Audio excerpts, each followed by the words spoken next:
Ás 9:30 da mañá comezou o rexistro na casa da familia de Julio Araujo, unha vivenda situada ao lado da capela de San Amaro, na que viviu hai anos con Sonia Iglesias. Vieron ahí los dos y tuvieron ahí un niño, yo los veía salir con un niño pequeño. Bueno, Estuviera, en aquella época ya estuviera por aquí también la policía. Pero tanto despliegue como ahora. No, como ahora no, por Dios. Non é a primeira vez que realizan un rexistro nesta casa. No seu momento atoparon unha arma antiga que investigaron e descartaron no proceso desta investigación. O que chama a atención deste rexistro é que a causa pola desaparición de Sonia Iglesias foi arquivada en abril de 2015.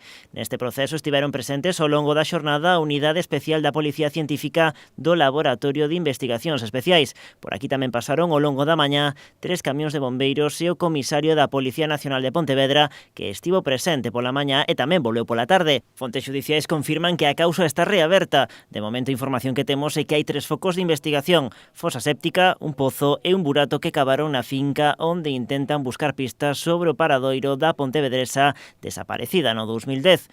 Tamén realizaron un rexistro no interior da casa.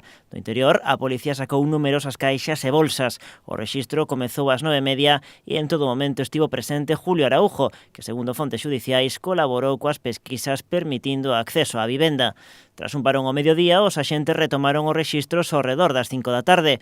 Unha vez máis, Araujo estivo presente, acompañado das súas irmás. As buscas na finca e no interior da vivenda prolongáronse durante toda a tarde.